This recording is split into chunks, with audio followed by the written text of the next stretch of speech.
Bien, sean ustedes bienvenidos a este segundo episodio tercer episodio ya de Libros para Atorrantes, perdí la cuenta. En esta oportunidad, y perdonen un poquito el catarro, a veces el aire y todo lo demás, atrás me acompañan una capilla rural, una pareja de tangos y, si me corro un poquito, una partida de ajedrez en el que ya hay un vencedor y un vencido.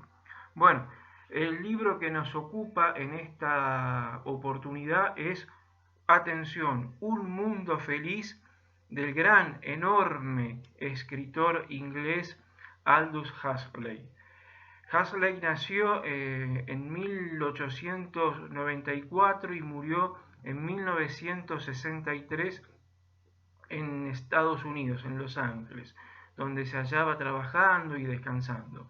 Fue un viajero empedernido, ¿no? Y un hombre de una gran cultura, un erudito, un hombre de un bagaje enciclopédico realmente desbordante. Era proveniente de una familia acomodada, de una familia de clase media alta, de científicos. Su padre había sido biólogo, su abuelo había sido biólogo, sus hermanos lo mismo, y hay un medio hermano de él, o un pariente cercano, que había logrado el premio Nobel de Medicina. Así que estamos hablando de un personaje educado e intelectualmente en un mundo, en una familia, desde muy temprana edad, muy activo.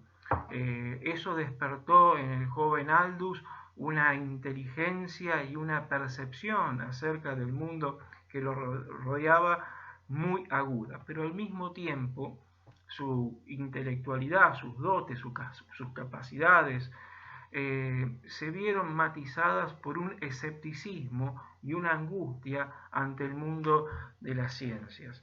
En esa angustia, en esa percepción no tan optimista sobre la modernidad. Modernidad, recordemos, es una palabra inventada por el poeta francés Baudelaire, modernité, y Baudelaire no le dio un valor positivo a la misma.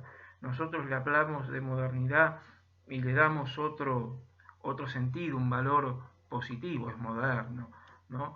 Pero Baudelaire, quien impuso la palabra, le daba un valor negativo. Bien, Huxley en 1932 publicó, fruto de sus observaciones, de sus viajes, de sus estudios, de sus múltiples publicaciones, porque escribió muchísimo, novelas, cuentos, artículos, biografías, filósofo, escritor, hasta guionista de cine. En sus empedernidos viajes, ¿no es cierto?, por todo el mundo, tuvo varias residencias en los Estados Unidos y en Hollywood, donde escribió guiones. Por ejemplo, en 1940 escribió el guión para Más allá del orgullo, una adaptación cinematográfica del libro de Jane Austen, Orgullo y Prejuicio. Es decir, estamos ante la presencia de un intelectual de fuste, ¿no? Bien decidido. Y en esos viajes también recorre Oriente, la India, y bueno, va acercándose cada vez más al misticismo. Pero el libro que nos ocupa, yo hice toda esta introducción para que conozcamos un poco más en detalles al personaje en cuestión, Aldous Huxley.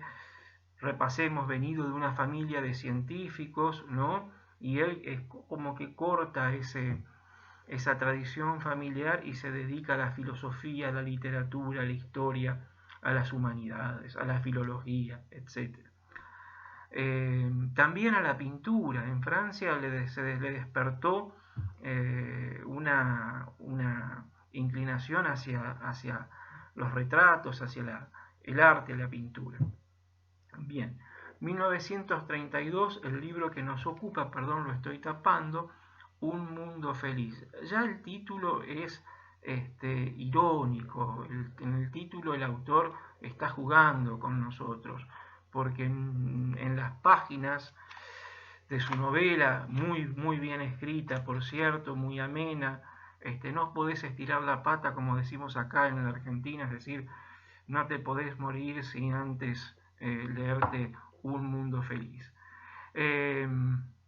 Ya nos está jugando con la ironía, ese humor británico de caballeros, ¿no? Porque lo que presenta en el contenido de su novela no es justamente un mundo ideal. Es una novela del género distópico. Distopía significa lo contrario a utopía. Fíjate vos que los ingleses ya con Santo Tomás Moro, el santo protector de los políticos, ¿no? Los políticos deberían remitirse un poco más a ese santo, así no hacen las travesuras que hacen.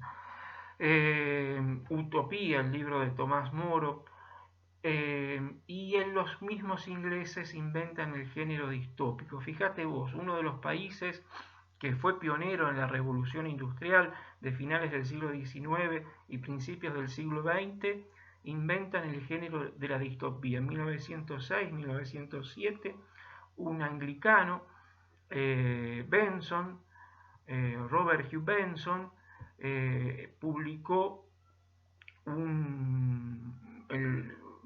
una novela extraordinaria, El amo o el señor del mundo. A veces aparece como el señor del mundo, a veces como el amo del mundo. Era anglicano y se convirtió al catolicismo, ¿no? Llegó a ser obispo incluso. Y allí inventa el género distópico, lo contrario a utopía, es decir, el futuro se presenta de forma negativa, tal como la palabra que Baudelaire acuñó, modernidad. Hay una serie de intelectuales como Lewis, como Chesterton, que se van acercando a la religión. Fíjate vos que a principios del siglo XX, en la década del 20 y del 30. Y bueno, Chesterton llegó a ser el escritor católico, creo yo, más importante del siglo XX y creo que el más grande después de Dante, ¿no? Bueno, podemos debatirlo, eso por supuesto van a surgir otros nombres en Inglaterra. Shakespeare puede pasar también. Son interpretaciones personales. Chesterton fue un enorme escritor, no solo por su volumen físico, sino por su talento literario. Ya Oscar Wilde, a finales del siglo XIX, antes de morir, después de haber cometido una vida de excesos carnales, vos me entendés, se dedicó a escribir en soledad una biografía sobre San Francisco de Asís. Es decir, entre los intelectuales ingleses, ese país, que vivían en ese país pionero de la revolución industrial, de la técnica, la ciencia, el imperio, la civilización europea blanca que debía imponerse en el resto del mundo, surge esta inclinación hacia lo místico, hacia lo religioso y hacia el cristianismo. En el caso de Huxley, hacia un cristianismo, pero al último de su vida hacia un misticismo de tipo oriental, hinduista, etc. Bien. En un mundo feliz, acá nadie tiene problemas. No están permitidas las humanidades, no están permitidas la filosofía, la literatura, la historia, y no está permitido enamorarse a los ciudadanos que viven en un mundo feliz, en esa utopía. Un profesor en Londres les enseña a los alumnos cómo deben adoctrinar, ¿no es cierto?, a las futuras generaciones para poder ser dominados, para que puedan existir dominantes y dominados. Bien, nadie puede ser en el mundo feliz de Huxley, puede tener ninguna inclinación artística ni pensar en lo que piensan los filósofos o los escritores. No podemos hacer lo que estamos haciendo nosotros ahora. Eso está prohibido, pero también está prohibido enamorarse. Sí, lo que está permitido, y la permisión es absoluta, es bueno, no sé si se escuchan, hay un coro de niños en el barrio molesto, pero bueno, como son niños que gritan y juegan, pasémoslos por alto. A mí me molestan, pero bueno, no nos podemos enojar por todo. Aunque nos debemos permitir a veces el enojo. Bien, no está permitido enamorarse. sí tener sexo desenfrenado. Dos personajes centrales de la novela, que son Bernard Marx y Lenina. Fíjate vos, Marx por Carlos Marx, el materialismo histórico, ¿no? El socialismo, el comunismo, y Lenina por Lenin, el de la Revolución Rusa. Se acercan, Bernard Marx se enamora, ¿no? Es una persona poco graciada físicamente, pero de una alta inteligencia en un mundo que está muy bien dividido por castas, según las letras del alfabeto griego, alfa, beta y así, gamma, delta, y los más bajos escipión del escalafón que se dedican a laburar y a nada más. Los alfas son los que piensan, son los que llevan a la clase dirigente. Bueno, se enamora de Lenina, pero Lenina no quiere saber nada de ese amor, quiere tener sexo, nada más. Pero como él no es agraciado, bien, por ahí deciden fugarse y se van al mundo salvaje. Se separan del director de creación y de predestinación, de crianza y de predestinación. Un director ya te cría y te predestina lo que tenés que hacer.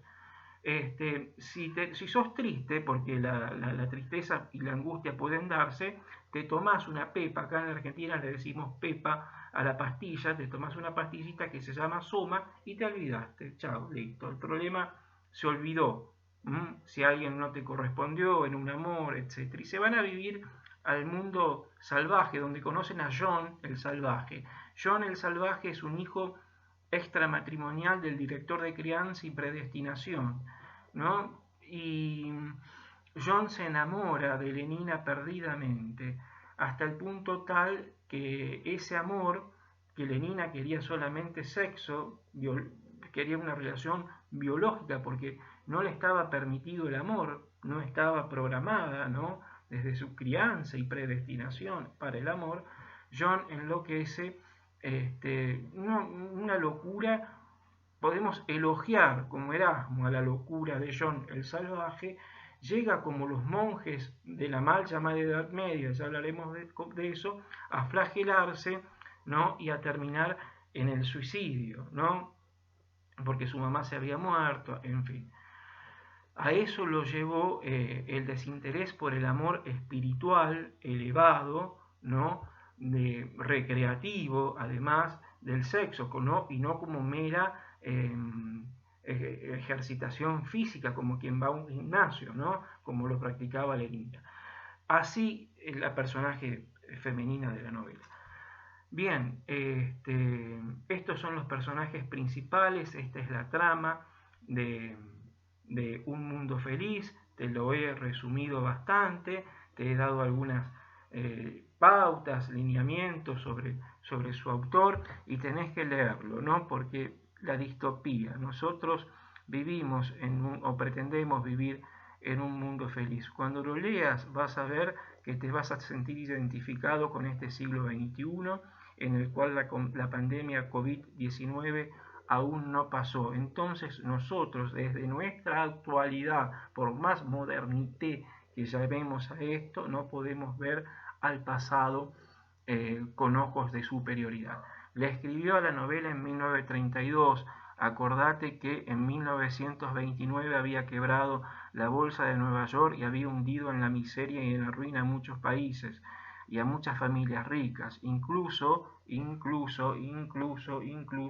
a muchas familias argentinas, por supuesto, porque no, si se trata de miseria y crisis económica, nosotros como argentinos no podemos estar fuera de eso. Bueno, antes de que esto se corte, léete Un Mundo Feliz y que te entre bien en el marote, en la cabeza, para entender el mundo en el que vivís. Chao, nos vemos hasta el próximo Libros para atorrantes, es decir, para gente como uno, o para políticos, científicos, qué sé yo.